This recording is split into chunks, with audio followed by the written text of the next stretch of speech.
क्या था Nernst equation? तो ईएमएफ ऑफ सेल निकाल सकते हैं हम अलग अलग कंसंट्रेशन पे। EMF of cell equal to E naught of cell standard EMF of cell minus 0.059 upon N log concentration of product upon concentration of reactant. ये आपने पढ़ा, ठीक है, नॉस्ट इक्वेशन। अब इसको अलग अलग जगह पर यूज भी किया जाता है। जैसे सबसे पहला इस्तेमाल होता है ई ऑफ सेल का, गिव्स फ्री एनर्जी कैलकुलेट करने में।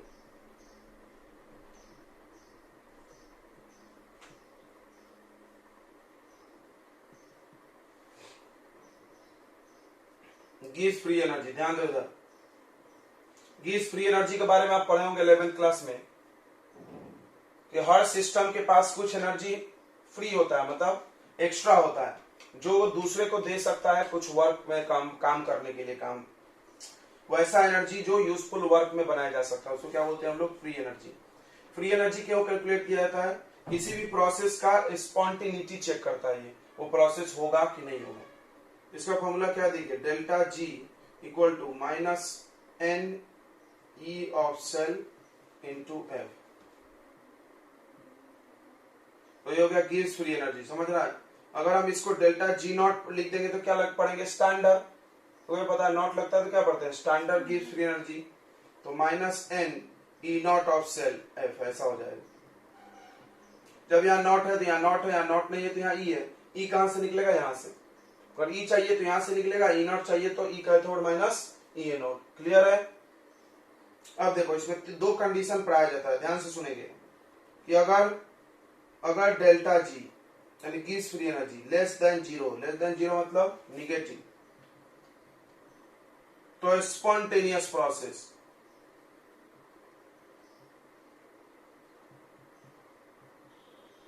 या फीजिबल भी बोलते हैं इसको, फीजिबल। अगर delta G is greater than zero यानी पॉजिटिव हो गया,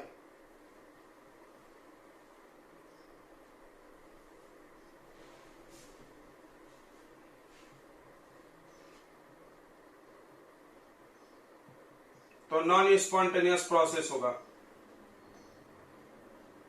अगर delta G equal to zero हो गया तो इक्विलिब्रियम होता है।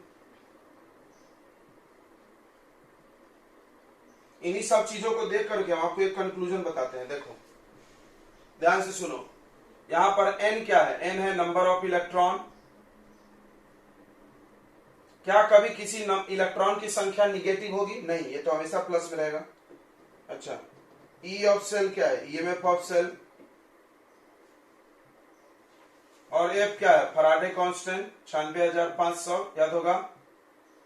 अब देखो ये प्लस में, और इसका मतलब ईएमएफ ऑफ सेल भी हमेशा क्या होना चाहिए? प्लस में, क्योंकि ये प्लस और ये माइनस, तो आंसर क्या में आएगा? माइनस में। और माइनस में आएगा तो प्रोसेस क्या होगा? स्पॉन्टेनियस। मान लो ईएमएफ निगेटिव आ गया, मान लो ईएमएफ क्या आ गया? निगेटिव, तो ये माइनस माइनस क्या हो जाएगा? प्लस। तो ये प्रोसेस क्या हो जाएगा? Non spontaneous. तो तुम याद करो, हम तुमको कल पढ़ा रहे थे तो बोले थे कि ईएमएफ ऑफ सेल कभी निगेटिव नहीं आना चाहिए, बोल रहे थे ना? कैसे बोल रहे थे? इसी आधार पे, ईएमएफ निगेटिव आएगा तो नॉन स्पॉन्टेनियस हो जाएगा, वो सेल अपने आप चलेगी नहीं, बंद हो जाएगी। ठीक है, इतनी बातें समझ में आ गई? चलो आगे बढ़ते हैं हम लोग। तो यहाँ पर आपसे न्यूमेरिकल पूछा जा सकता है कि प्रोसेस स्पॉन्टेनियस है कि नहीं, बताओ। डेल्टा जी निकालो, तो आप क्या करना है? ई ऑफ सेल निकालिए, यहाँ रखिए, एन रखिए, एफ रखिए, बहुत आसान है, कर लेंगे। तो बस इसका ज्यादा कुछ इस्तेमाल नहीं है, बस ये ऐसा दिया रहता है कि फ्री एनर्जी आप निकालिए। चलिए एक और छोटा सा यूजफुल है इसका नॉस्ट इक्वेशन का, equilibrium constant.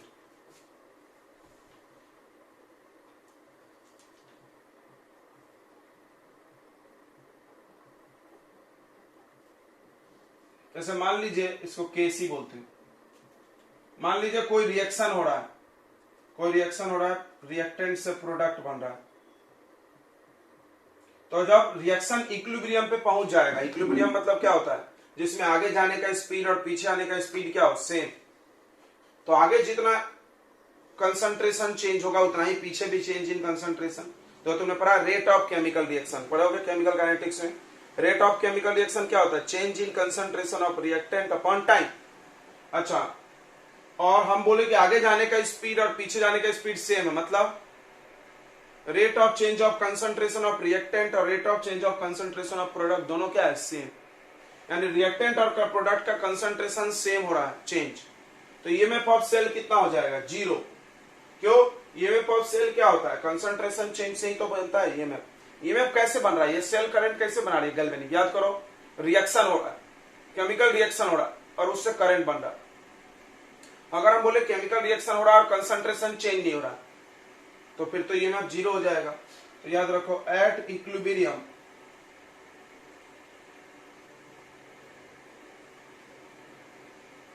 EMF of cell 0 हो जाता है। कोई बोला क्यों? तो because there is no change in concentration of reactant और प्रोडक्ट। रिएक्टेंट और प्रोडक्ट का कंसंट्रेशन चेंज नहीं होता है। अब ये 0 हो गया।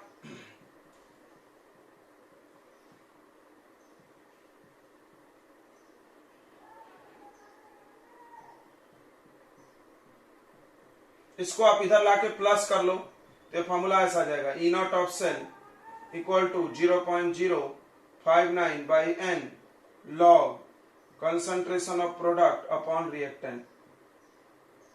अब सुनोगे, concentration of product upon reactant को केसी भी बोलते हैं हम लोग।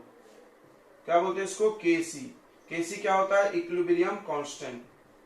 क्या होता है? Concentration of product upon reactant. तो इक्विलिब्रियम कांस्टेंट से क्या फायदा है? इक्विलिब्रियम कांस्टेंट तुम यहां से निकाल सकते हो। ई नॉट तो फिक्स है ना, ये तो फिक्स होता है, ई कैथोड माइनस ई एनोड। यहां से तुम केसी निकाल सकते हो। केसी निकाल के क्या पता चलेगा कि रिएक्शन इक्विलिब्रियम में है कि नहीं है। याद है तुमको, केसी का वैल्यू अगर 1000 से ज्यादा आ गया, 11th में पढ़े होगे तुम, केसी का वैल्यू क्यूसी से ज्यादा आ गया, क्यूसी निकलता था।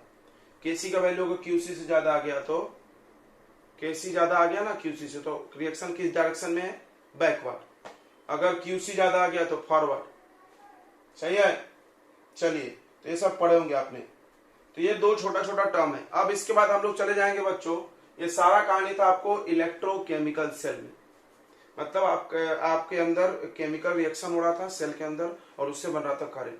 क्या कॉन्सेप्ट सीखा तुमने? पूरी बातें समझ में आ गई होगी कि हम दो कंटेनर लेंगे, सॉल्ट ब्रिज से जोड़ सकते हैं, वो करंट बनाएगी। ठीक है, समझ में आ गया सबको इतनी बातें? उसका हम लोग ईएमएफ निकाल सकते हैं, अलग अलग कंसंट्रेशन पे अलग अलग ईएमएफ आएगी। ये फॉर्मूला हमारे पास। चलिए, तो अब हम लोग आ जाएंगे इलेक्ट्रोलाइटिक सेल। इलेक्ट्रोलाइटिक सेल पढ़ने से थोड़े पहले कुछ छोटे छोटे डेफिनेशन है, उसको पढ़ना बहुत जरूरी होता है। तो पहले हम लोग वो पढ़ते हैं, लाइटिक सेल। तो इलेक्ट्रोलाइटिक सेल तुम जान गए हो, वैसा डिवाइस जिसके अंदर इलेक्ट्रिकल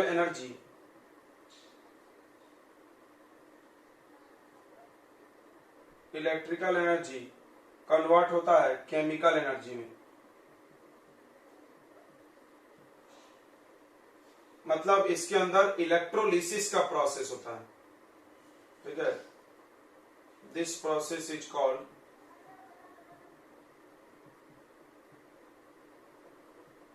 इलेक्ट्रोलाइसिस। इलेक्ट्रोलाइसिस आपने नाम सुना होगा कि breaking of compound by passing electricity. Electricity pass करके किसी कंपाउंड को तोड़ देना। इलेक्ट्रोलाइटिक सेल बनाने के लिए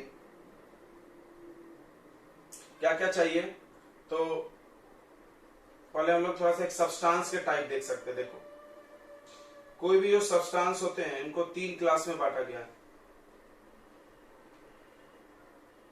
तो या तो वो कंडक्टर होंगे which allow to pass electricity, या इंसुलेटर होगा which do not allow to pass electricity, या वो सेमी कंडक्टर होगा। ठीक है, ये तुम बहुत बार बचपन से पढ़े होगे। कंडक्टर किसको बोलते हैं? जो अलाउ करता है पास करना। कंडक्टर 2 प्रकार का होता है बच्चों, एक होता है मेटालिक कंडक्टर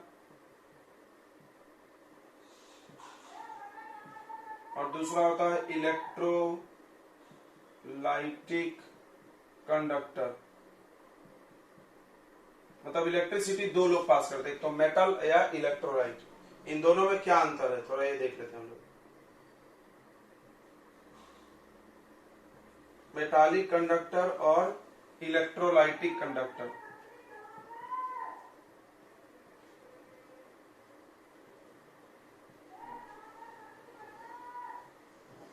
तो इन दोनों में क्या अंतर है, ठीक है। तो मेटालिक कंडक्टर का मतलब क्या होता है, मेटल्स। तो तुमने देखा होगा कॉपर गुड कंडक्टर। क्यों कंडक्टर है, क्योंकि इसके अंदर क्या चलता है, free electrons.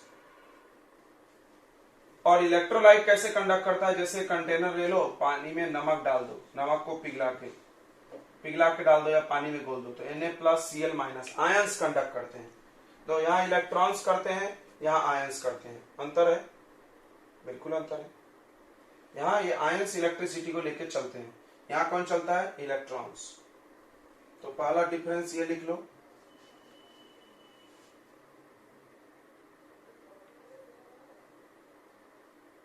Conduct electricity by free electrons और ये बाय फ्री आयंस। आप अच्छे से लिख लेना, ठीक है। ये फ्री आयंस से कंडक्ट करता है। दूसरा पॉइंट क्या होगा, it conduct electricity in solid state.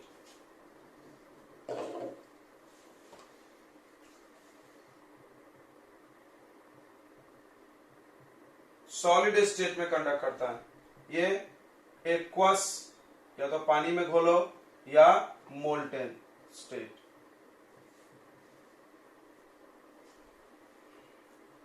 Next, there is no mass transfer.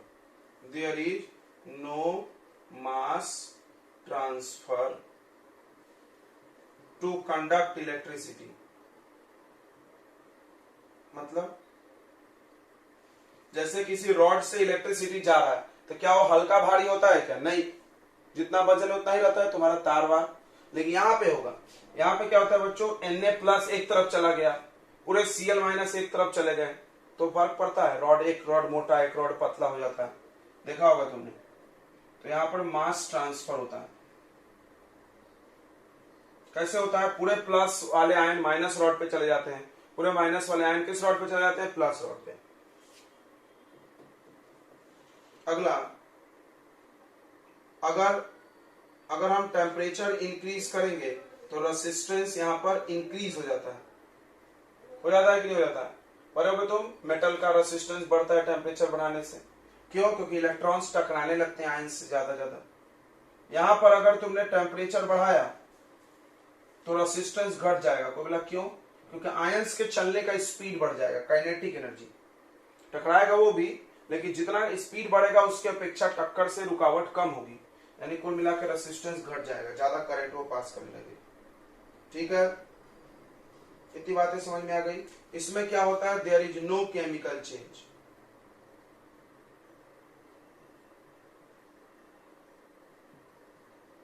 यहां पर केमिकल में कोई परिवर्तन नहीं आएगा। जैसे मेरे पास कॉपर रॉड है, हम करंट पास किया आधा घंटा, फिर भी वो कॉपर ही रहेगा, कुछ और तो नहीं बन जाएगा।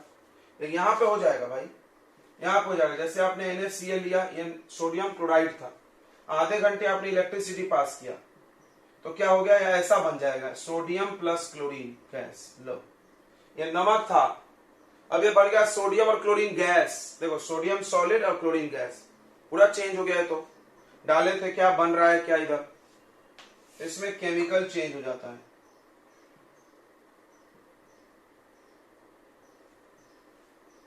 चलिए, तो इतना डेफिनेशन आपके लिए काफी है। अब इसके बाद आएगा, अब हम लोग पढ़ेंगे थोड़ा सा इलेक्ट्रोलाइट का डेफिनेशन क्या होता है, व्हाट इज इलेक्ट्रोलाइट, उसके टाइप 5 सब, ये सब बस थ्योरेटिकल कॉन्सेप्ट है, एक बार देख लेंगे, याद रहता है।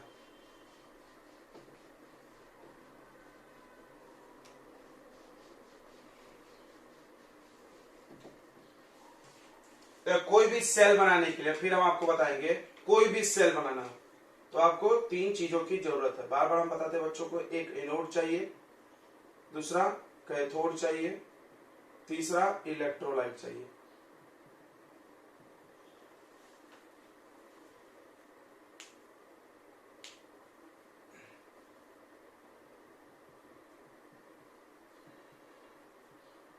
ठीक है। एनोड मतलब जहां पर क्या हो रहा हो, ऑक्सीडेशन, आपको पढ़ाया गया है। यहां पे सब सही है, यहां पे एनोड पे प्लस चार्ज है, मतलब बचपन जो आप पढ़े थे वो इलेक्ट्रोलाइटिक सेल के बारे में पढ़े थे। यहां पर तो ऑक्सीडेशन, कैथोड में क्या हो रहा है, रिडक्शन।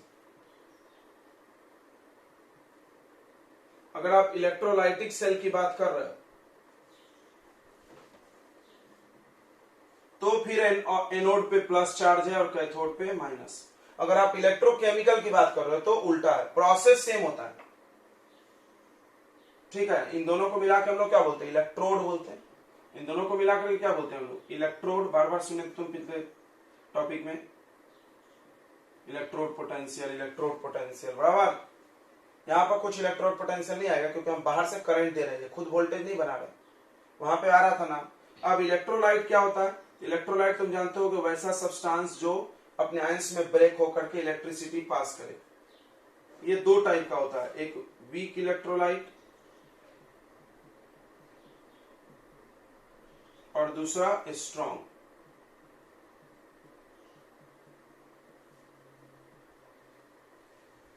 तो इलेक्ट्रोलाइट क्या हो गया, the compound which conduct electricity with their free ions. या आप ऐसा भी बोल सकते हो, वैसा कंपाउंड जो पानी में जाके आयंस में टूट जाए, बात एक ही होता है। Which break into ions, ions में ब्रेक होगा तभी तो। अब बात आती है स्ट्रॉन्ग और वीक इलेक्ट्रोलाइट में अंतर क्या है। स्ट्रॉन्ग इलेक्ट्रोलाइट और वीक इलेक्ट्रोलाइट। स्ट्रॉन्ग और वीक में क्या अंतर है, देखिए स्ट्रॉन्ग क्या होता है, ये आयंस में टूट जाते हैं, ये बात तो पक्का हो गया ना।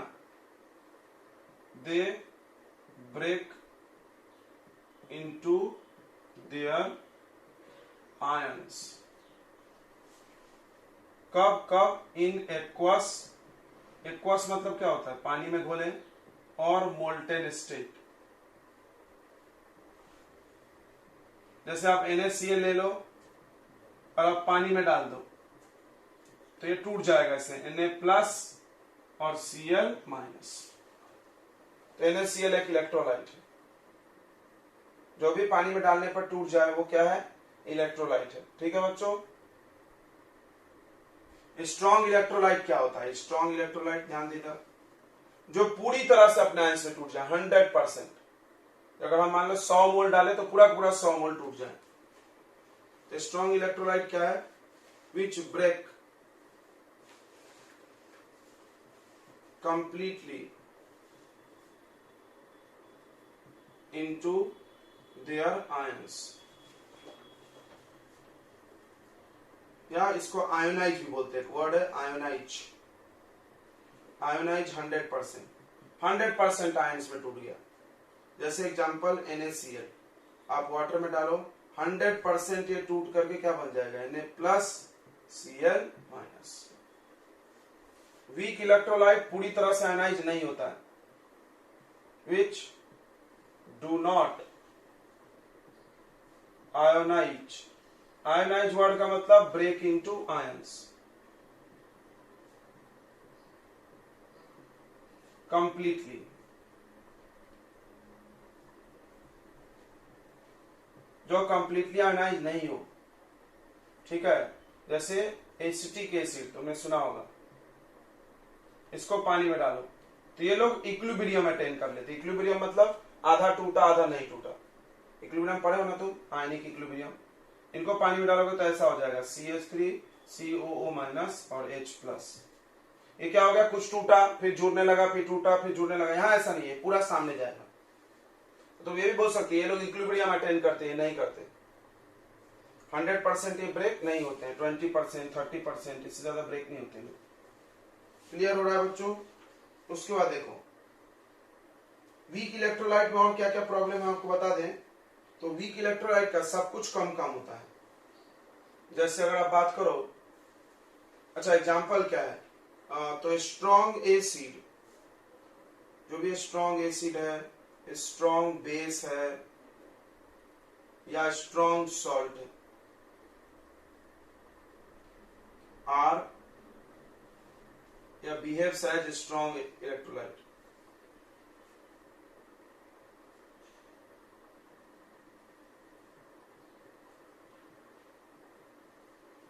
जैसे एग्जांपल देखो, एसिड की बात करो तो आप एसिड की बात करो तो क्या हो गया, H2SO4, HNO3, HCl, ये एसिड हो गए। बेस की बात करो तो NaOH, KOH, calcium hydroxide.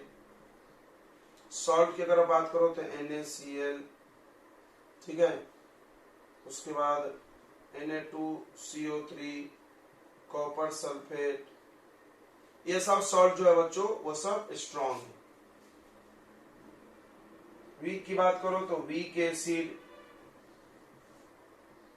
Week base and weak salt are weak electrolyte.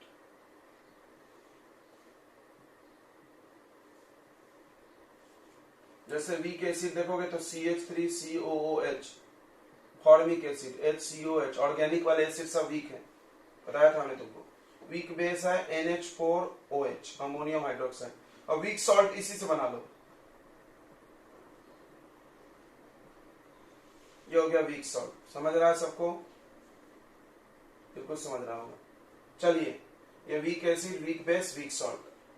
अब वीक में एक और प्रॉब्लम है, इनका ये पूरी तरह से टूटते नहीं तो इनका डिग्री ऑफ डिसोसिएशन, तूने पढ़ा होगा अल्फा। क्या होता है अल्फा? Degree of dissociation. इधर साइड में बता देते हैं। अल्फा होता है नंबर ऑफ आयंस ब्रेक, कितना आयन टूटा है, divided by number of moles, number of molecules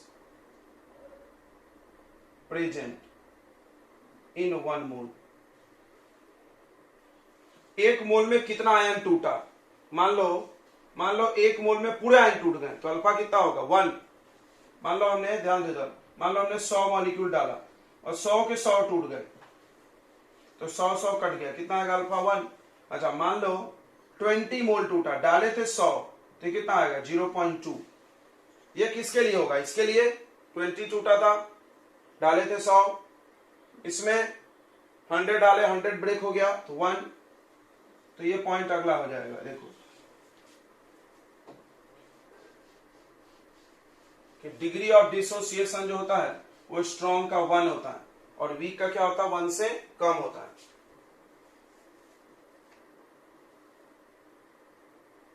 degree of dissociation alpha equal to 1, यानी 100% टूटना।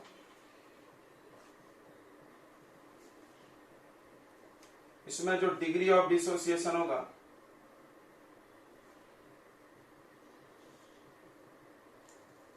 Degree of dissociation alpha less than 1, यानी लेस देन 100%। ठीक है, ओके।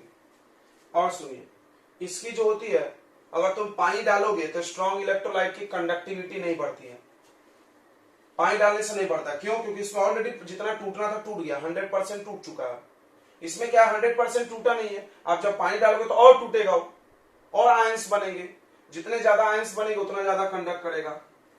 तो कंडक्टिविटी इस मोर, पहले तो ये लिख लो, कंडक्टिविटी इसकी पहले से ज्यादा होती है और इसकी लेस होती है।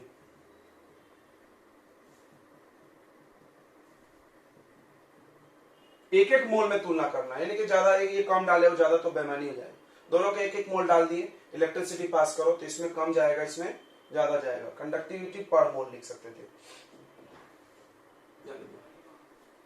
और क्या बता रहे थे? इसकी conductivity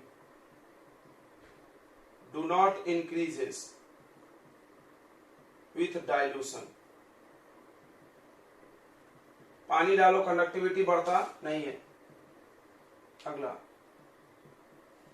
conductivity increases with dilution. पानी डालो कंडक्टिविटी बढ़ेगा। इसका कंडक्टिविटी निकालना आसान है, इसका कंडक्टिविटी निकालना क्या है? बड़ी मुश्किल है। इसके लिए एक लॉ बनाया गया था, याद है तुमको, कोलरॉस लॉ। इसके लिए कोई लॉ नहीं, डायरेक्ट निकलता है, इसके लिए लॉ बनाना पड़ता है। चलिए, तो इतने सारे पॉइंट हमारे सबसे बहुत सारे हैं, ठीक है, हो गया। नोट करते जा रहे हैं। नोट करने का अगर नहीं कर पा रहे हैं तो आपको रिकॉर्डिंग भेज दिए थे कल का, आज का ही भेज देंगे।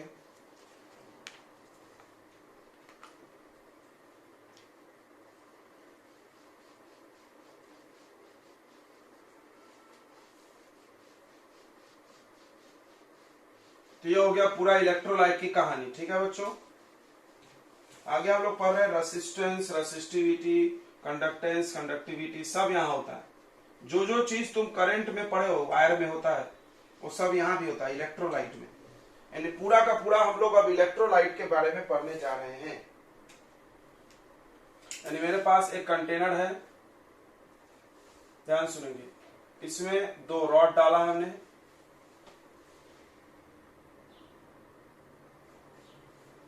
बैटरी से जोड़े हैं, एक को प्लस चार्ज दिए, एक को माइनस।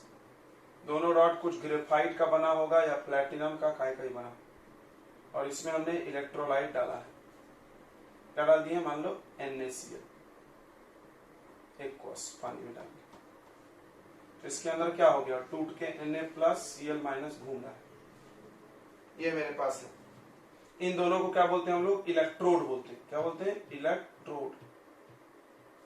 और ये बीच में जो डाला हुआ है क्या है, इलेक्ट्रोलाइट। क्लियर है।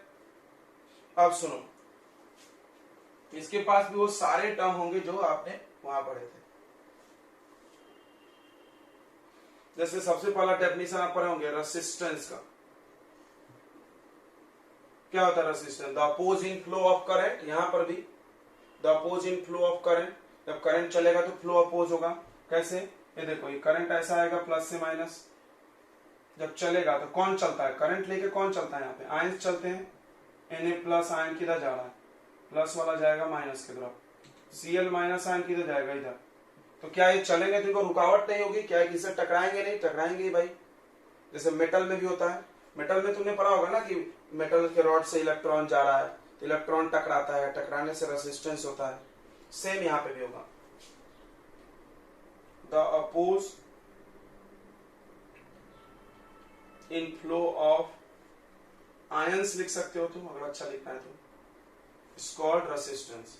फॉर्मूला वही है, आर का फॉर्मूला V/I, SI यूनिट भी वही है, ओम।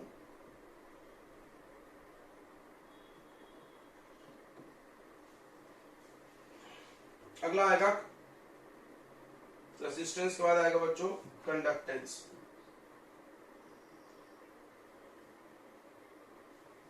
मतलब रेसिस्ट मतलब रुकावट होता है, तो कंडक्ट मतलब जाने देना, तो उल्टा होता है। तो कंडक्टेंस का सिंबल है C, या G भी कोई लिखता है 1/R, या आप G भी लिख सकते हो इसको। तो कंडक्टेंस किसका उल्टा हो गया, रेसिस्टेंस का उल्टा, बराबर है। जिसका रेसिस्टेंस ज्यादा होगा कंडक्टेंस कम होगा, जिसका रेसिस्टेंस कम होगा उसका कंडक्टेंस ज्यादा। नाम से समझ रहा है क्या, रेसिस्ट मतलब रोकना, कंडक्ट मतलब अलाउ करना। इसका डेफिनेशन यहां से बना लो, द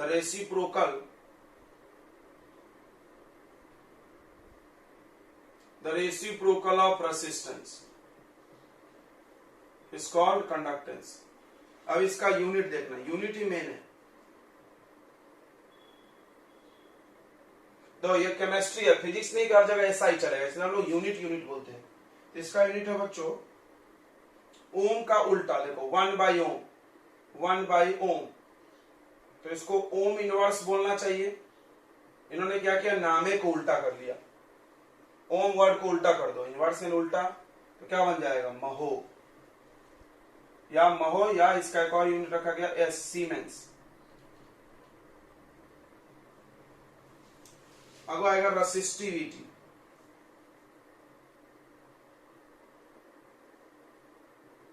रेसिस्टिविटी का फॉर्मूला आपने पढ़ा होगा, रो इक्वल टू RA/L।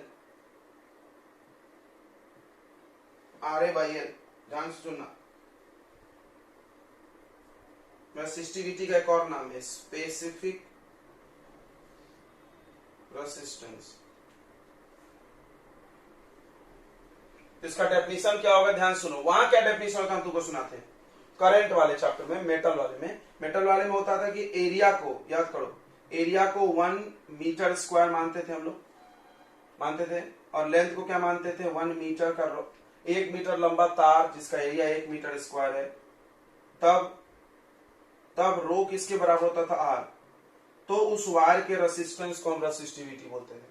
यहां पर तो तार ही नहीं है, तो क्या बोलेंगे हम, एल 1 मीटर, एक मीटर मतलब यहां से यहां तक की दूरी को एल बोलते हैं। ये जो दो रॉड है उसके बीच की दूरी कितनी बोलती है, 1 मीटर, 1 मीटर का रो। अच्छा, एरिया क्या होता है, एरिया जो इलेक्ट्रोड का, जो रॉड का डूबा हुआ है उसी के एरिया की बात करते हैं। फिर से ये एरिया हो जाएगा, देखो यहां पर ए जो है एरिया ऑफ इलेक्ट्रोड समझता है ना, रॉड इमर्स्ड इन इलेक्ट्रोलाइट में डूबा हुआ एरिया, एल क्या है, तो डिस्टेंस बिटवीन 2 इलेक्ट्रोड्स, 2 इलेक्ट्रोड के बीच की दूरी। तब जो रेसिस्टेंस होगा यहाँ पे आयंस को चलने में, उसको रेसिस्टिविटी बोलेंगे। क्या डेफिनेशन होगा, ध्यान सुनने, कि रेसिस्टिविटी ऑफ इलेक्ट्रोलाइट, सब हम लोग इलेक्ट्रोलाइट के लिए पढ़ रहे हैं, किसके लिए पढ़ रहे हैं, इलेक्ट्रोलाइट के लिए। Resistivity of electrolyte is equal to resistance, ध्यान सुनो, resistivity of electrolyte is equal to resistance offered to the ions, to the flow of ions। मतलब जब आयन चल रहा था उस वक्त जो रेसिस्टेंस हुआ, कंडीशन क्या है, if एरिया ऑफ इलेक्ट्रोड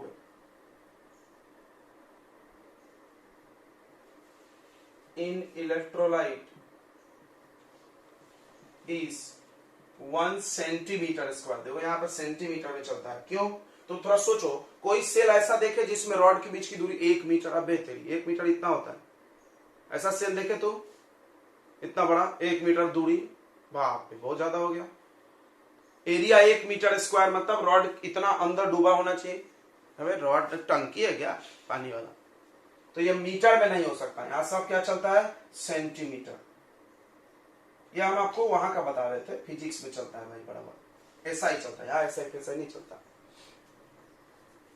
तो area of electrode immersed 1 centimetre, 1 centimetre डूबा होना चाहिए, सही है। एंड डिस्टेंस बिटवीन देम मतलब उन लोगों के बीच में इज 1 सेंटीमीटर। समझ में आ गया। रेसिस्टिविटी जो है इलेक्ट्रोलाइट का, वो किसके इक्वल है, रेसिस्टेंस के इक्वल है। जो आयंस चल रहे हैं उसको जो रुकावट हो रहा, कब, जब 1 सेंटीमीटर स्क्वायर रॉड डूबा हो दोनों, और दोनों के बीच की दूरी कितनी हो, 1 सेंटीमीटर, उस वक्त आयंस को चलने में जितना रुकावट हो रहा वही उसका रेसिस्टिविटी होगा। ठीक है, अब यूनिट की बात करो, देखना ध्यान से। रेसिस्टेंस का यूनिट क्या होता है, तुमने देखा महो। एरिया का क्या होता है, अभी देखा सेंटीमीटर स्क्वायर, अपॉन लेंथ का क्या होता है, सेंटीमीटर कट गया, तो क्या यूनिट होगा, महो सेंटीमीटर। सही है, क्या होगा, महो सेंटीमीटर। अरे महो कैसे होगा यार, सॉरी, आर है ना वे, आर का यूनिट क्या होता है, ओम। महो तो कंडक्टेंस का था। ठीक है, इतनी बातें समझ गई, बहुत कॉन्सेप्चुअल है ये।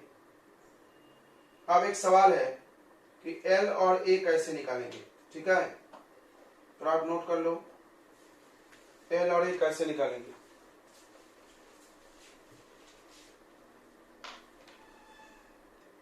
यानी 1 सेंटीमीटर स्क्वायर इंटू 1 सेंटीमीटर, तो कितना हो जाएगा ये, 1 सेंटीमीटर क्यूब।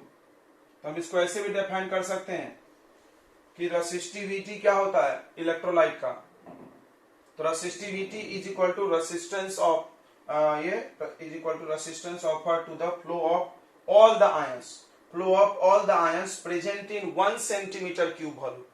1 सेंटीमीटर क्यूब के अंदर, 1 सेंटीमीटर क्यूब के अंदर जितने भी आयंस हैं उनको चलने में जितना रेसिस्टेंस होगा वही रेसिस्टिविटी होगा। ठीक है, ये डेफिनेशन ज्यादा सही है। ठीक है, ये नहीं लिखे हम लोग। कहां से वॉल्यूम आया समझ में आ रहा है आपको? Area of electrolyte 1 centimetre square लेना है और distance between electrode 1 centimetre.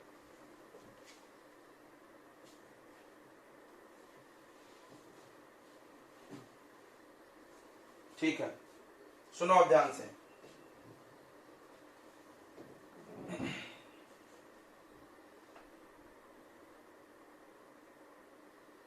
Area तो खैर वही था ना, एरिया ऑफ इलेक्ट्रोड ही होगा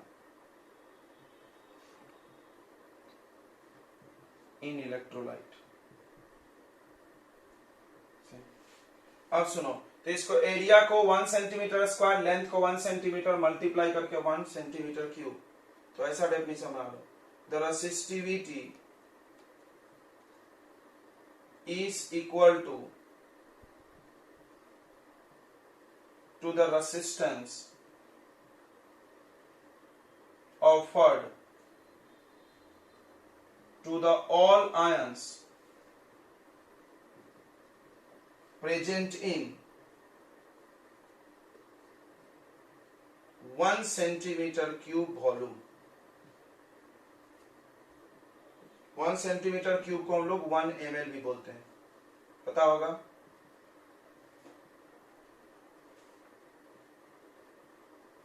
वॉल्यूम ऑफ इलेक्ट्रोलाइट,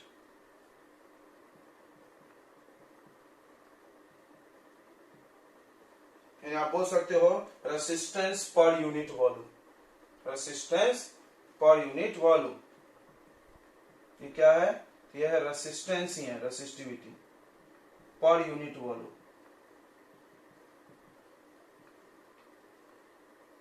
एक ml का रेसिस्टेंस। चलो, इतनी बातें समझ में आ गई,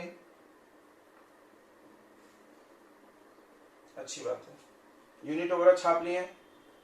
तो अब हम लोग जैसे रेसिस्टेंस का उल्टा कंडक्टेंस पढ़े, उसी तरह रेसिस्टिविटी का उल्टा क्या पढ़ेंगे? कंडक्टिविटी। तो ये सब आपको क्यों पढ़ाया जा रहा है? इस्तेमाल है सबका। जैसे उधर पढ़े थे छोटे छोटे डेफिनेशन, फिर एक ही बार लास्ट इक्वेशन में यूज हो गया, इधर भी एक ही साथ सब यूज हो जाएगा।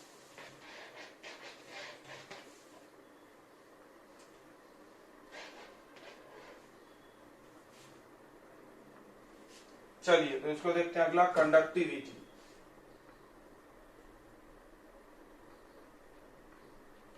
कंडक्टिविटी को हम लोग स्पेसिफिक कंडक्टेंस भी बोल सकते हैं। तो ध्यान देना नाम पे, कंडक्टेंस लिखो तो स्पेसिफिक लगाओ, और नहीं तो फिर कंडक्टिविटी। इसका सिंबल फिजिक्स में अलग होता है, यहां पर के है, के मतलब कप्पा। ये के जैसा होता है लेकिन एक्चुअली के जैसा नहीं होता है, तो कप्पा पढ़ते हैं। तो ऑब्वियसली ये उल्टा होगा किसका? रो का।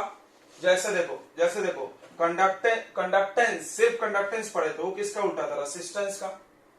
रेसिस्टेंस का उल्टा क्या हुआ? कंडक्टेंस। उसी तरह रेसिस्टिविटी का उल्टा क्या होगा? खुद सोचो, कंडक्टिविटी। कंडक्टिविटी का उल्टा रेसिस्टिविटी। तो kappa equal to 1 by rho. Rho का फॉर्मूला क्या है बताइए? RA/L।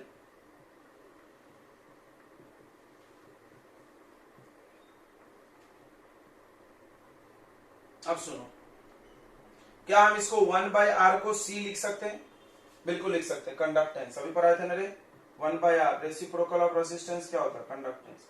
और L बाई ए को बोलते हैं सेल कांस्टेंट।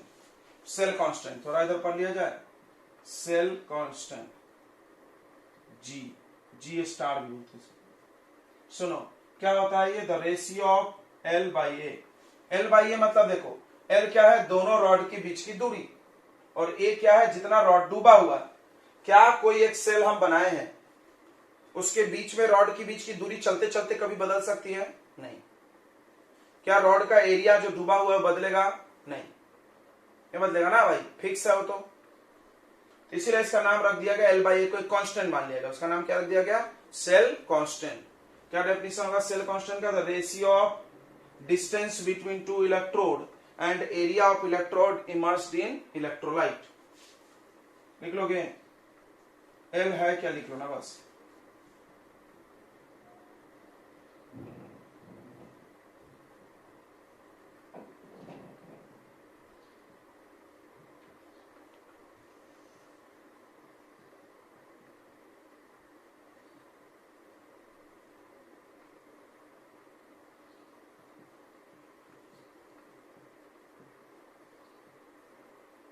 ठीक है, तो ये जी स्टार जो हो गया वो एल बाई ए है, एल बाई ए, ध्यान रखोगे। अब देखो ये फिक्स होता है, ये हर सेल के लिए क्या होता है? फिक्स्ड वैल्यू है फॉर एवरी सेल, हर सेल के लिए। जैसे जो भी सेल हम बना दिए उसका फिक्स रहेगा, कितना ही है, बदल नहीं सकता वो। दूसरा सेल बनाओगे तो अलग होगा, मतलब हम छोटी बैटरी बनाए तो अलग, बड़ी बैटरी बनाए तो अलग, उससे बड़ी, सबके लिए अलग अलग होता है भाई। ओके, लेकिन एक सेल के अंदर फिक्स है। समझ में आ गया है सबको? अब इसका यूनिट देख लो, सब में यूनिट पूछा जाता है, ध्यान रखना। एल का यूनिट क्या होगा? सेंटीमीटर, अभी बताए थे, मीटर में कुछ चलता नहीं है। और एरिया का यूनिट क्या होगा? सेंटीमीटर स्क्वायर, तो इसका यूनिट क्या हो जाएगा? Centimetre inverse. चलिए, तो वही चीज हम लोग यहाँ यूज करेंगे। तो सबसे पहले देखो, एल बाई ए को क्या लिख सकते हैं आप? Cell constant upon R. ये फार्मूला से हमको लगता है बहुत सारे न्यूमेरिकल, बहुत सारे, ढेर सारे न्यूमेरिकल, सबसे ज्यादा यूज होने वाला फार्मूला, समझ जाओ तो। उसके बाद एक और तरीका है इसको लिखने का, 1 बाई आर को आप लिख सकते हो conductance into L by A को क्या लिख सकते हैं? Cell constant. इस पे न्यूमेरिकल है? बिल्कुल नहीं है, एक भी नहीं है। इस पे बहुत सबसे ज्यादा है, ठीक है, यानी K equal to C into G star, या जी भी लिख सकते हो। समझ में आ गया? सी जी।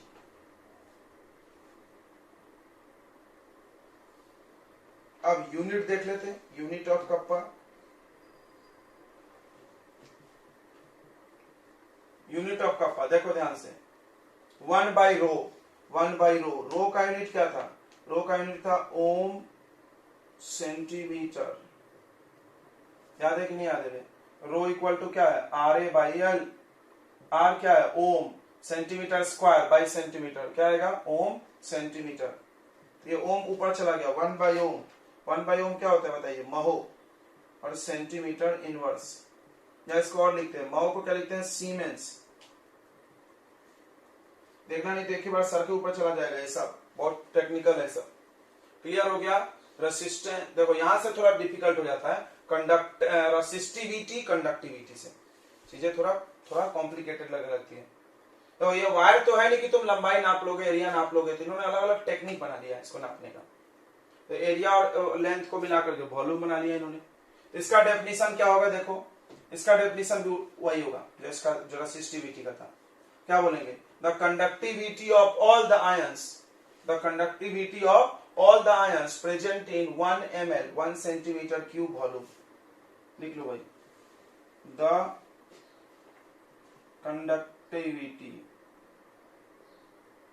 conductivity of all the ions present in 1 centimeter cube या 1 ml volume of electrolyte। Electrolyte का एक यूनिट वॉल्यूम में जितने आयंस हैं उन सबके कंडक्टेंस को बोलो, द कंडक्टेंस बनाना चाहिए।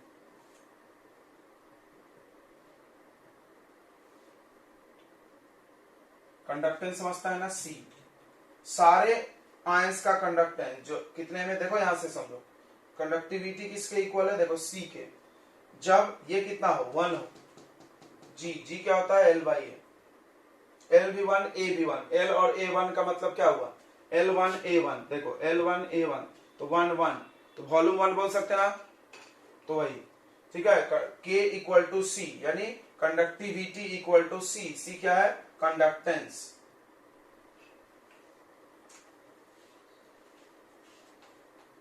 से conductance of all the ions present in 1 centimetre cube या 1 ml वॉल्यूम ऑफ इलेक्ट्रोलाइट। चलिए अब एक टर्म बनाया गया मोलर कंडक्टिविटी। मोल्स तो डालना ही पड़ेगा, केमिस्ट्री है तो एक मोल का फिक्स करो भाई, सबका नहीं तो अलग अलग हो जाएगा, क्वांटिटी फिक्स करना जरूरी है। हो गया, आगे बढ़े तो नेक्स्ट टॉपिक आया इसके बाद मोलर कंडक्टिविटी।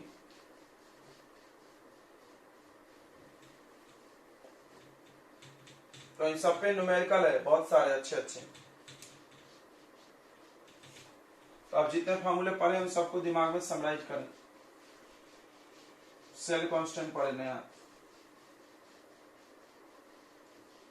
ये सब सेल कांस्टेंट फेल कांस्टेंट वहां नहीं था, केमिस्ट्री में फिजिक्स में नहीं है। वहां सेल कहाँ है, वहां तो वायर है, वायर में लेंथ निकालना एरिया निकालना सब आसान है। तो हर सेल का सेल कांस्टेंट दिया रहता है, क्योंकि आप बार बार उसको तोड़ के तो नापोगे नहीं अंदर अंदर जाके। तो अब बात करते हैं molar conductivity, molar conductance lambda M.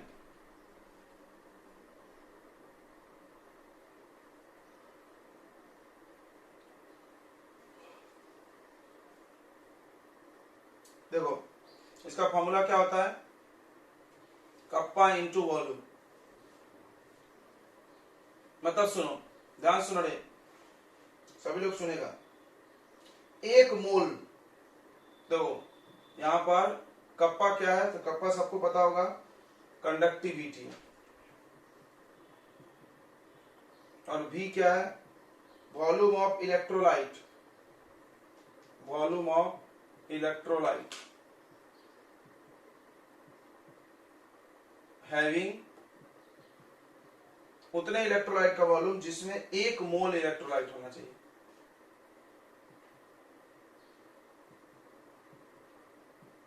सुनना इसको ध्यान से, मतलब सुनो, हमने 100 ml ये लिया कोई भी इलेक्ट्रोलाइट, उस 100 ml के अंदर 1 मोल आना चाहिए। 1 मोल समझता है सबको, 1 मोल मतलब 6.022 10 का पावर 23। उतने पार्टिकल्स को मिला दो, उतने को मिलाकर के जितना वॉल्यूम भर रहा है, 1 ml भर रहा, 2 ml भर रहा, 5 ml भर रहा, उसी वॉल्यूम को यहाँ लेना है। इसका डेफिनेशन क्या हो जाएगा, ध्यान से सुनो। मोलर कंडक्टेंस क्या है, तो molar conductance equal to kappa. Kappa कब, जिसमें कप्पा और उसमें वॉल्यूम कितना आना चाहिए, 1 मोल इलेक्ट्रोलाइट का वॉल्यूम आना चाहिए। कितने का आना चाहिए, 1 मोल इलेक्ट्रोलाइट का वॉल्यूम आना चाहिए।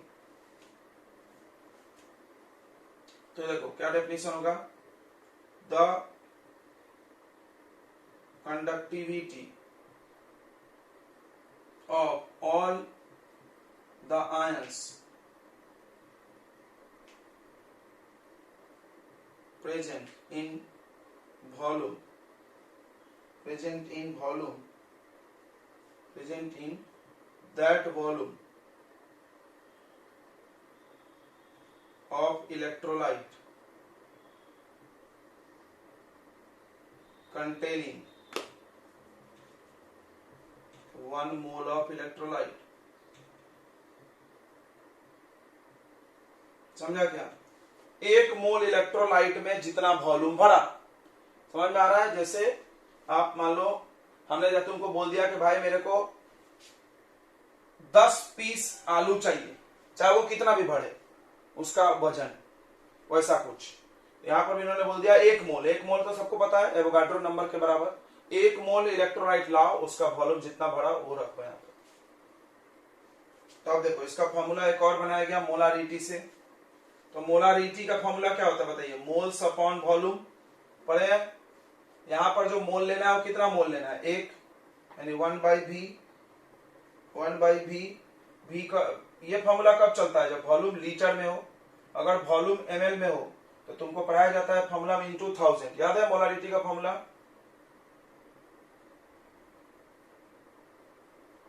इसका फॉर्मूला और बना सकते हैं हम लोग। देखो lambda m equal to kappa into 1/V, यानी कप्पा अपॉन V। ये भी लिख सकते हो जब वॉल्यूम काय में हो, लीटर में। या फिर आप कप्पा इंटू 1000 अपॉन V लिख सकते हो जब वॉल्यूम काय में हो, ml में। चलो कितनी बातें समझ में आ गई।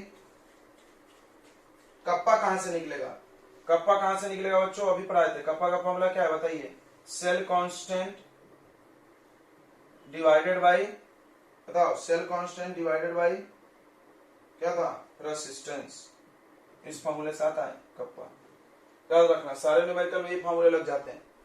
सेल कांस्टेंट दिया रहता है, डिवाइडेड बाय रेसिस्टेंस कर दो, कप्पा आ जाएगा, कप्पा रख दो। वॉल्यूम दिया रहेगा तो वॉल्यूम से बनाना, सही है। इतनी बातें समझ में आ गई क्या? ओके, ओ सॉरी, हम लोग कुछ गड़बड़ कर रहे हैं, नहीं बराबर। वॉल्यूम का वैल्यू डालना है, ओहो,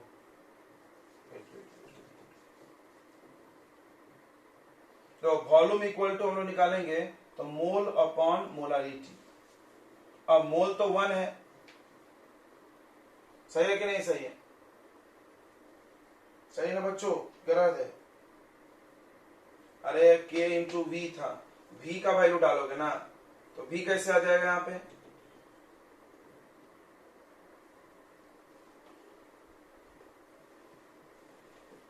ये कब यूज होगा बताइए, जब वॉल्यूम क्या में हो, ml में।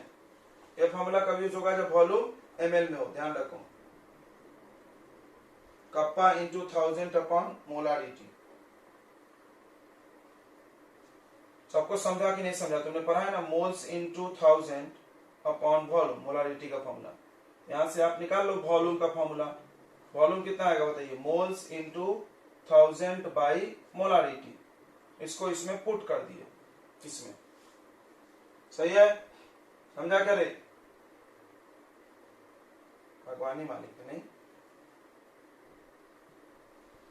ये वैल्यू यहां पर हमने पुट कर दिया, तो ऐसा बनेगा, देख लो। मोल्स को कितना ले लेंगे, 1, मोल 1 है ना, मोल कितना है, 1। क्यों? डेफिनेशन पढ़ो, 1 मोल इलेक्ट्रोलाइट की बात कर रहे हैं, उतना ही इलेक्ट्रोलाइट लेना है, उतना ही वॉल्यूम लेना है जितने में 1 मोल इलेक्ट्रोलाइट आ जाए। चलो अभी यूनिट देखते हैं, यूनिट ऑफ लैम्डा एम। तो लैम्डा एम का यूनिट कैसे निकालेंगे हम लोग, तो यहां से निकालते हैं, देखो बहुत इंपॉर्टेंट है।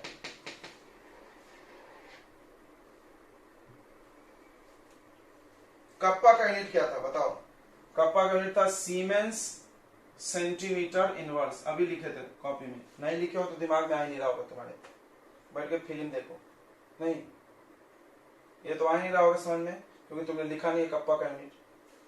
कप्पा का यूनिट कितना आएगा, सीमेंस सेंटीमीटर इनवर्स। कैसे आया था, तो रो के उल्टा, शायद रो का भी याद नहीं हो तो भगवान मालिक है तुम्हारा यार। रो का उल्टा, रो का था ओम इंटू सेंटीमीटर, इसको उल्टा किए थे। ओम का उल्टा क्या होता है, महो या सेंटीमीटर, सॉरी सीमेंस। अब देखो मोलारिटी, मोलारिटी का यूनिट बचपन से तुम पढ़ते आ रहे हो, मोल्स पर यूनिट वॉल्यूम। देखो मोलारिटी क्या होता है, मोल्स बाई वॉल्यूम। इसका यूनिट हो जाएगा moles divided by volume. Volume का यूनिट क्या होता है, ml, moles per ml, ml में लिए ना वॉल्यूम। ml को हम सेंटीमीटर क्यूब लिख सकते क्या, लिख सकते कि नहीं लिख सकते बताओ? ये पलट के ऊपर आ गया तो हो गया मिलीलीटर बाई मोल। मिलीलीटर को लिख दो सेंटीमीटर क्यूब,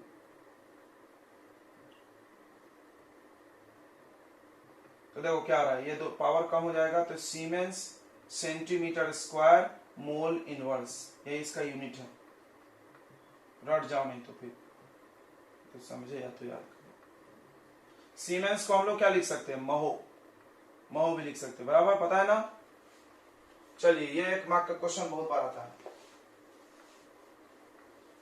अब देखते हैं हम लोग इसका इक्विवेलेंट कंडक्टेंस। जैसे मोलर कंडक्टेंस होता है उसी तरह एक और होता है इक्विवेलेंट कंडक्टेंस। मोलर कंडक्टेंस का डेफिनेशन याद रखना, आगे बहुत काम आएगा। उन सभी आयंस के द्वारा कंडक्टिविटी, वो सभी आयंस के द्वारा कंडक्टिविटी जो 1 मोल के अंदर आते हैं, 1 मोल इलेक्ट्रोलाइट में जितना वॉल्यूम भरेगा उन सब मिलकर जितना कंडक्ट, तुम ध्यान दो सब में इन्होंने एक एक का बात किया था। देखो थोड़ा सा याद करते हैं। रो क्या था, रो क्या था, तो resistance of all the ions present in 1 ml volume, ठीक है। कप्पा क्या था, conductance of all the ions present in 1 ml volume. Molar conductivity क्या है, तो कंडक्टिविटी नाम में पढ़ो, मोलर कंडक्टिविटी, तो conductivity of all the ions present in the volume containing 1 मोल। नाम में मोलर कंडक्टिविटी, तो मोलर है तो मोल को 1 मान लिया है, ठीक है। 1 मोल इलेक्ट्रोलाइट के द्वारा कंडक्टिविटी, सीधी बात करो।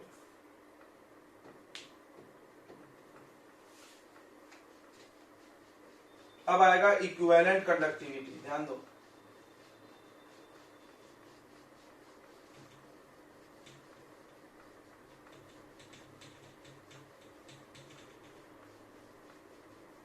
इक्विवेलेंट कंडक्टिविटी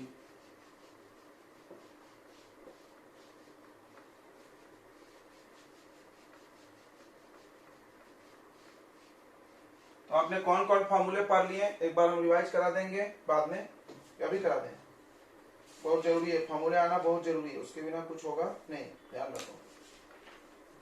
इक्विवेलेंट कंडक्टिविटी पढ़ लेते फिर हम रिवाइज कर देंगे।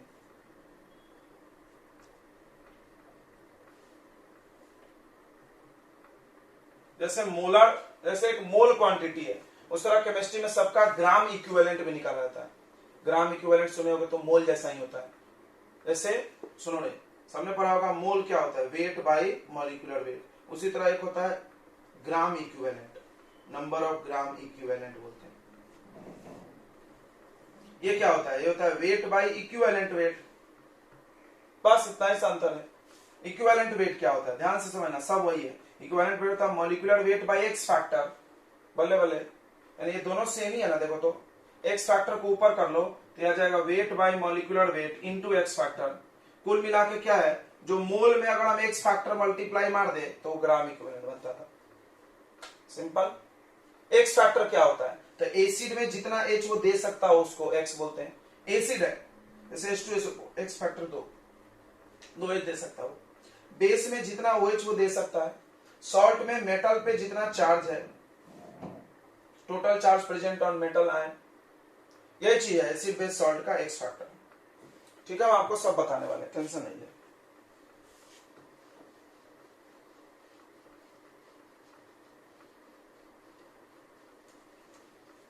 तो इक्विवेलेंट कंडक्टिविटी, ध्यान सुनो, इसको क्या लिखेंगे हम लोग, लेमडा EQ लिखेंगे। जैसे उसको लेमडा M लिखे थे, इसका लेमडा E लिखो। ये भी क्या है, वही है, same formula, kappa into volume. अब लेकिन थोड़ा कहानी बदलेगा। कप्पा तो कंडक्टिविटी है ऑब्वियसली, कंडक्टिविटी सबको समझता है, बट यहाँ V बड़ा इंपॉर्टेंट होगा। V क्या है, देखो, volume of electrolyte containing 1 gram equivalent. अभी 1 मोल की जगह क्या ले लिया इन्होंने, 1 ग्राम इक्विवेलेंट।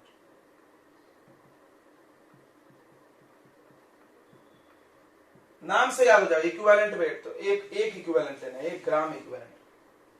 ठीक है, समझ में आ गया। डेफिनेशन तो बना लोगे क्या, conductivity of all the ions present in the volume contain, ये जोड़ दो ना दोनों वर्ड को, conductivity of all the ions, यहां पे लिख लो, बस कहानी खत्म हो गया। डेफिनेशन देखो, conductivity of all ions present in volume of electrolyte containing 1 gram equivalent of electrolyte is called equivalent conductivity. Clear हो रहा है, सबको समझ रहा है क्या नहीं। उन सभी आयंस के द्वारा कंडक्टिविटी जो 1 ग्राम इक्विवेलेंट में आते हैं। अब 1 ग्राम इक्विवेलेंट क्या होता है, इसको समझ लेते हैं थोड़ा सा, ध्यान से देखो। तो आप नॉर्मेलिटी पढ़े होगे, नॉर्मेलिटी पढ़े हैं क्या, पढ़े होंगे ना भाई, एन नॉर्मेलिटी। जैसे मोलर कंडक्टिविटी में मोलारिटी आया, क्यों, मोलारिटी में वो होता है, मोल्स होते हैं। नॉर्मेलिटी में ये आएगा क्योंकि ग्राम इक्विवेलेंट उसी में आता है। नॉर्मेलिटी का फॉर्मूला होता था बच्चों, ऊपर में होता था number of gram equivalent into 1000 upon volume, यही होता था, याद रखो। यहां से आप नंबर ऑफ ग्राम इक्विवेलेंट निकाल सकते हो। नहीं, हम लोग क्या निकालेंगे, यहां से वॉल्यूम निकालेंगे। Volume equal to number of gram equivalent into 1000 upon normality. ये कितना मानना है देखो तो 1, ये कितना मानना है 1, ये वैल्यू यहां रख दो, पुट इन फर्स्ट, यहां पे फर्स्ट में पुट कर दो। तो लैम्डा ई का फॉर्मूला क्या बनेगा बताइए, कप्पा इंटू 1000/n। वाह, वहां पे मोलारिटी था, यहाँ पे नॉर्मलिटी। सही है। ग्राम इक्विवेलेंट आपको नहीं समझा हो तो हम साइड में समझा दें। देखो नंबर ऑफ ग्राम इक्विवेलेंट क्या होता है, ये होता है आपका वेट बाय मॉलिक्यूलर वेट के जगह हो जाता है इक्विवेलेंट वेट। बिल्कुल मोल के जैसा, बिल्कुल मोल के जैसा। मोल आप लिख लो तो थोड़ा सा कंफ्यूजन कम होगा। मोल होता है वेट बाय मॉलिक्यूलर वेट। अच्छा, उसके बाद इक्विवेलेंट वेट क्या होता है, इक्विवेलेंट वेट क्या होता है भाई, इक्विवेलेंट वेट होता है molecular weight divided by X factor. Molecular weight divided by X factor. अब ये पलट के ऊपर चला जाएगा तो weight by molecular weight into X factor.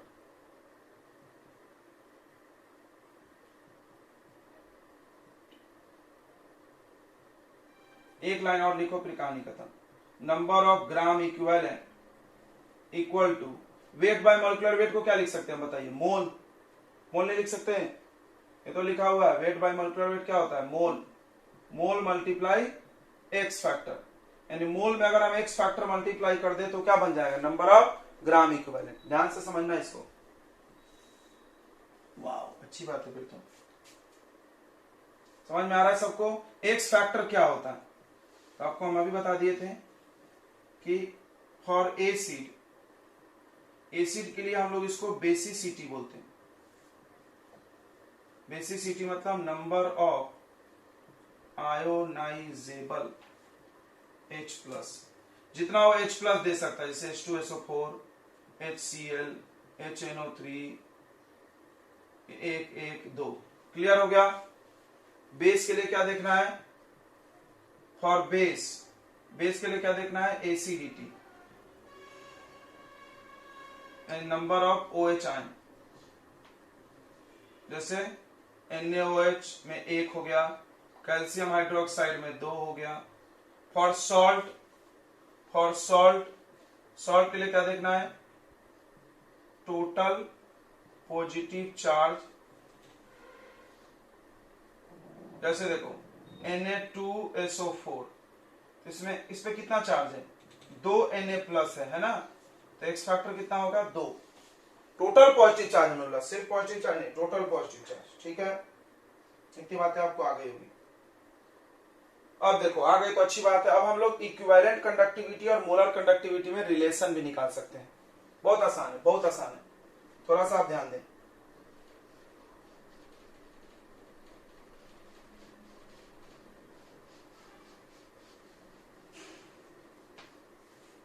तो रिलेशन बिटवीन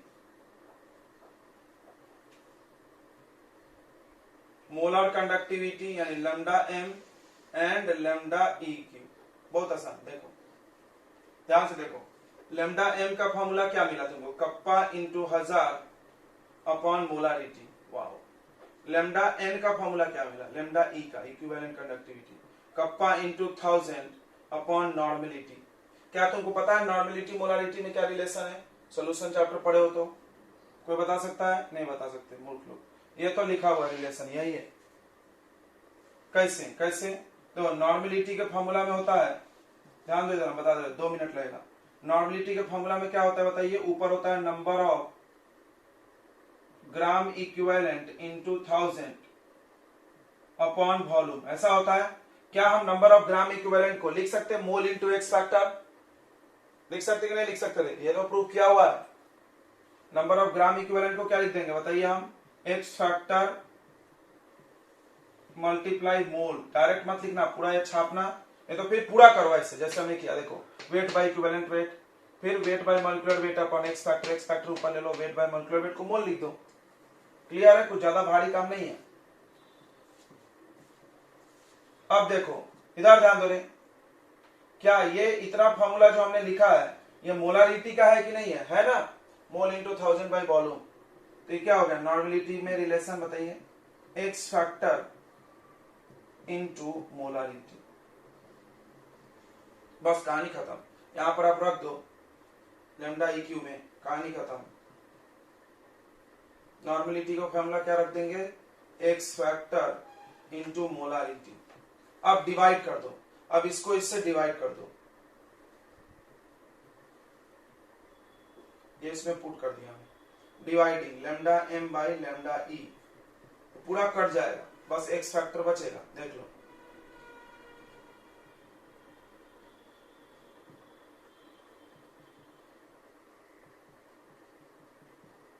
सब कट रहा दिख रहा है, क्या बचा, नीचे एक्स फैक्टर थे, कहां चला जाएगा, ऊपर।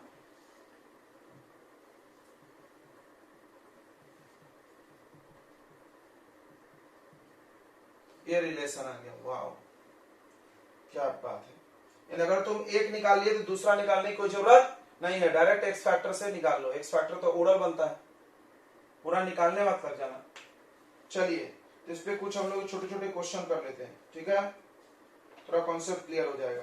नोट कर लिए, जितने फॉर्मूले हमने लिखा है सब रिवाइज कर लेते हैं। अपना रो का फॉर्मूला क्या है, आर ए अपॉन एल। रो का तो फॉर्मूला उतना यूज नहीं होता है, फिर भी हम लिख दिए। इसका यूनिट क्या था बताइए, इसका यूनिट था ओम centimetre.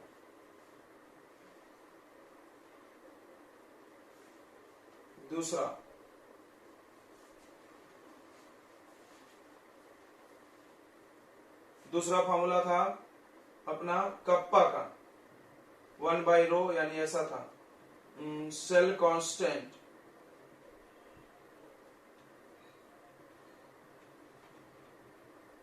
Divided by are.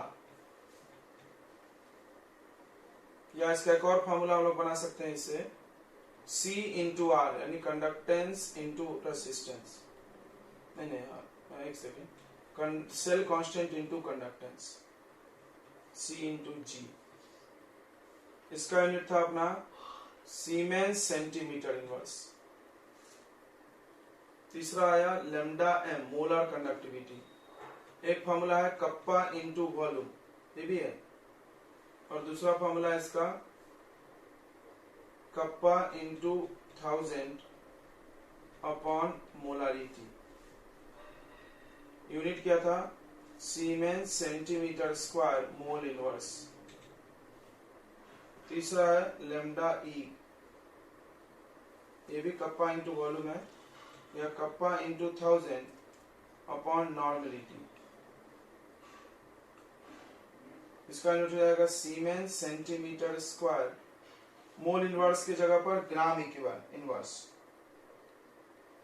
Gram equivalent inverse, just mole के जगह पर ग्राम इक्विवेलेंट। चौथा cell constant G equal to L by A, cell constant G equal to L by A, तो वही निकाल लेंगे हम लोग पहला केस से। बस ये चीज जो समझ गया वो सवाल ये कर लेगा। एक सेल फील्ड विद, बहुत बढ़िया सवाल है, बहुत बढ़िया। एक सेल है जो कि भरा हुआ है, तो पहले केस में ये जो 0.01 दिया है वो क्या है, मोलारिटी, 0.1 मोल पर लीटर। यूनिट से पकड़ो, 0. मोल पर लीटर मोलारिटी होता है। रेसिस्टेंस R 100 ओम, कप्पा 1.29 सीमेंस, सेंटीमीटर इनवर्स होना चाहिए, याद रखो, लेकिन उन्होंने मीटर इनवर्स दिया, कोई दिक्कत नहीं है अपने को, लेकिन यूनिट में यहां तुमको लपेटेंगे, तो लीटर मीटर ये सब चाहिए नहीं अपने को, सब सेंटीमीटर सेंटीमीटर होना।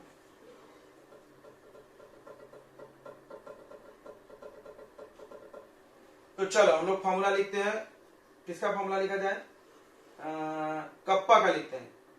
कप्पा का फॉर्मूला क्या होता है बताइए, फॉर्मूला बताया था हमने, cell constant divided by resistance. बस यही सवाल बना दे रहे हैं, यहां से सेल कांस्टेंट मिल जाएगा, कितना आएगा सेल कांस्टेंट, सही है, कप्पा का formula cell constant by resistance.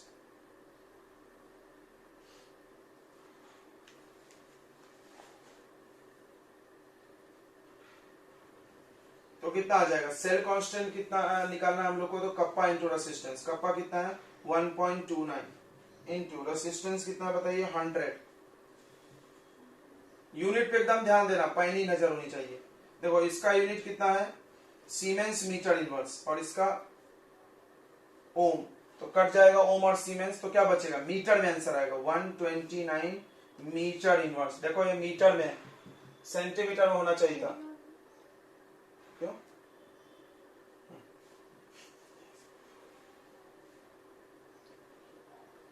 चिंता ही नहीं है वीडियो की, तो क्या एक बोला है 129 मीटर इनवर्स, ठीक है, ओके। अब आ जाते हैं, इसी सेल कांस्टेंट को हम यूज कर सकते हैं, क्यों? क्योंकि सेम सेल बोला है, वही सेल, जब तक हम सेल चेंज नहीं करेंगे जब तक ये नहीं बदलेगा। हमने पढ़ाते वक्त तुमको बताया सेल बाय सेल चेंज होगा, अगर सेल बदल दोगे तो बदलेगा, लेकिन एक सेल का फिक्स रहेगा। अब देखिए कप्पा निकालना है, तो कप्पा का फॉर्मूला है, फिर से यही लगा दो, तो ये केस 1 हो गया। केस 1 में किसको सॉल्व किया हमने, 0.01 वाले को, 0.1 वाले को। अब फॉर 0.02 के लिए हम लोग चलेंगे, मोलारिटी, तो मोलारिटी दिया हुआ है और फिर से रेसिस्टेंस दिया हुआ है, फिर से रेसिस्टेंस दिया है कितना, 520 ओम। यानी एक बात तो तुमने देखा कि कंसंट्रेशन बदलने से रेसिस्टेंस भी बदल रहा है, सेल कांस्टेंट नहीं बदलता। तो कप्पा का फॉर्मूला हो गया फिर से cell constant divided by resistance. Cell constant आ गया है 129, रेसिस्टेंस कितना है भाई 520, ये डिवाइड कर लो, ये आ रहा है 0.25 siemens metre inverse, siemens metre inverse. ध्यान देना इस सब बातों पे।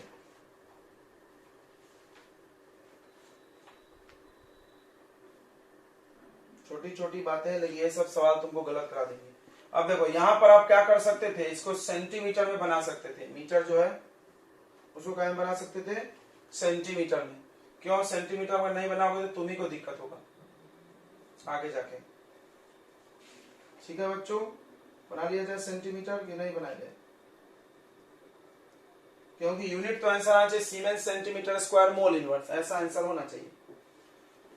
अब देखो लैम्डा एम पे आ जाओ, लैम्डा एम चाहिए तो लैम्डा एम का फॉर्मूला होता है kappa into 1000 divided by molarity. तो अब यहां पे गलती चालू, कप्पा जिसने डाल दिया 0.02 गलत हो गया, क्योंकि मीटर इनवर्स में अपने को वहां चाहिए सेंटीमीटर इनवर्स, चाहिए ना? तो बताइए कैसे इसको बनाएंगे सेंटीमीटर इनवर्स, सबको पढ़ा होगा थोड़ा बहुत तो, कोई नहीं बता रहा है? चलिए हम ही बता देते हैं।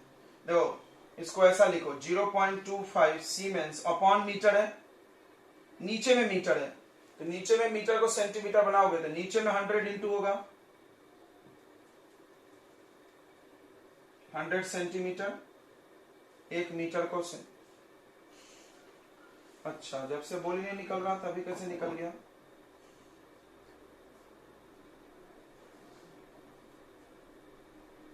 बात समझाओ, आधे घंटे से ज्यादा हो गया, पता है कितने देर हो गया? 35-40 मिनट हो गया। 40 मिनट में ये 2 लोग बोले चिंता है, 2 लोग बस, वही 40 मिनट बाद चिंता चालू हुई। 40 मिनट जिंदगी में इनका मायने नहीं रखता, जो टाइम को बर्बाद करेगा टाइम उसको कर देगा बर्बाद, याद रखो। चलो तो ये कप्पा है हमारे पास, रखो 0.25 10⁻⁻² सीमेंस सेंटीमीटर इनवर्स, समझा? ये बहुत इंपॉर्टेंट है सीमेंस सेंटीमीटर इनवर्स होना, यहां पर सब गलती कर देते हैं। यहाँ पे बहुत अच्छे अच्छे बच्चे, हम भी पहली बार जब न्यूमेरिकल बनाए थे तो हमने भी गलत बना दिया था, क्योंकि हम क्या किए बराबर वैल्यू निकालते गए, हमने ध्यान नहीं दिया कि भाई यूनिट में भी ध्यान देना, बस इसीलिए सवाल अच्छा है और कुछ नहीं, बहुत खास तो नहीं है, बट यूनिट जिसने। अब देखो बाकी सब सही है, ऐसा डाल दो बराबर आराम से आंसर आ जाएगा। चलिए तो इस कैलकुलेशन को आप कर लेंगे तो इजीली आपका आंसर आ जाएगा, ठीक है? बट यहां पर एक जगह में स्टार लगा देंगे, यहां पर देखो ये करे नहीं तो गलत होता था ये सवाल, ठीक है? कौन बोल रहे हैं, नाम बताते जाओ थोड़ा।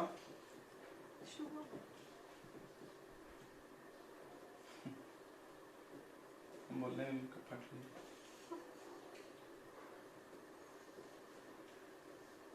तो पॉइंट हटेगा तो ऊपर 100 आ जाएगा, बराबर है कि नहीं? 2 से काट देंगे तो 2 1 जा 2, 2 2 जा 4, यहाँ ये और ये कट गया, इंटू 1000 कितना आ रहा है ये, हम लोग थोड़ा राउंड अप कर दिया, 120 आ रहा है, चलता ना। तो हमने एक जगह यहाँ पर ना 125 ले ली, ये 12245 था, ठीक है। यहाँ पर आप एग्जैक्ट डिवाइड करोगे तो यहाँ पे हमने 25 ले लिया ना, 24 ऐसा कुछ है, 248 है, देखो 248 ले लो, फिर सही दिखेगा आंसर आपका, बुक से मैच कर जाएगा। इसको 2 से डिवाइड करिए आप, ये कर देगा 0.124, ये -2 + 2 कट गया, इंटू 1000, 1000 है तो डेसिमल 3 प्लेस पीछे, तो 124 आ जाएगा, siemens centimetre square mole inverse. ये यूनिट है लैम्डा एम का, ये रहा आंसर। बहुत बढ़िया सवाल है। तो एकदम ऐसा ही एक कॉपी कैट क्वेश्चन एक्सरसाइज में दिया है, लेकिन वो उतना बढ़िया नहीं है, क्यों, वहां पे इस यूनिट में नहीं फंसा है बच्चों को, ऐसे दे दिया सब सेंटीमीटर में। तो आप कहां ध्यान देंगे बच्चों, सी में कप्पा के यूनिट पे ध्यान देना बहुत जरूरी है, क्योंकि अगर कप्पा का यूनिट गलत हुआ तो आपका ये लैम्डा एम गलत हो जाएगा पक्का, ठीक है। और ये 1000 रखना जरूर, नहीं तो गड़बड़ हो जाएगा, याद रखना, सब बातें छोटी छोटी बातें। चलिए, तो ये एकदम एक समय क्वेश्चन था। अब एक क्वेश्चन और कर लेते हैं हम लोग, ठीक है, एक क्वेश्चन और कर लेते हैं। कौन सा वैल्यू क्या क्या है सब हम लिख ही दिए हैं। ये लैम्डा एम क्या है, मोलारिटी 0.05 मोल पर लीटर, मोल पर लीटर मोलारिटी होता है। ये डायमीटर है, डायमीटर से रेडियस निकालेंगे, डायमीटर से रेडियस निकाल लेंगे, कितना आएगा 1/2 सेंटीमीटर। ये काहे के लिए चाहिए, एरिया, एरिया निकाल लेंगे πr²। ये लेंथ है, सब सही है, सेंटीमीटर में होना चाहिए। तो यहाँ कुछ फंसाया नहीं इन्होंने, पिछला सवाल जितना मजेदार था उतना मजेदार तो ये नहीं है। यूनिट पे कहीं गड़बड़ नहीं होगा, बिंदास बनाओ फॉर्मूला लगा के। अगर मीटर दिखे तो सावधान होना, बस कहीं भी मीटर नहीं दिखना चाहिए, ये ध्यान रखो। चलिए, तो एक एक करके देखते हैं। रो का फॉर्मूला क्या है, RA/L। R है, बिल्कुल है, A है, A नहीं है, πr² से निकालेंगे। R कहाँ है, ये क्या है, 5.5 इंटू 10⁻³ एरिया। एरिया कैसे निकलेगा, डायमीटर दिया है तो रेडियस से एरिया निकल जाएगा। जो भी हम लोग रॉड वॉड लेते हैं वो गोल ले लेते हैं जनरली, बराबर ले लेते हैं कि नहीं ले लेते हैं। तो कितना एरिया होगा, πr²।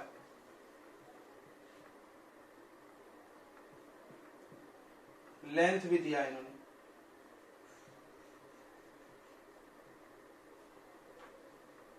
तो ये आप कैलकुलेट कर सकते हैं आराम से, इसको सॉल्व कर लो, रो आ जाएगा।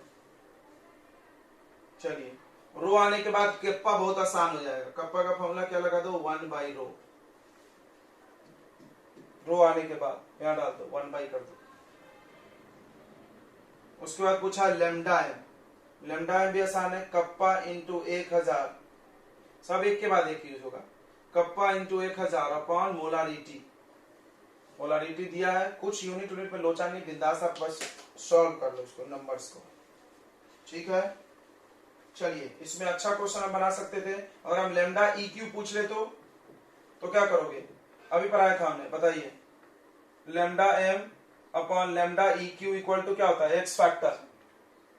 तो यहां से अगर हम लैम्डा EQ पूछ लिए तो एक्स फैक्टर डिवाइड हो जाएगा, तो lambda M upon X factor. अब कंपाउंड देखो, बेस है NaOH, एक्स फैक्टर कितना है 1, तो लैम्डा एम अपॉन 1, खत्म, बन गया।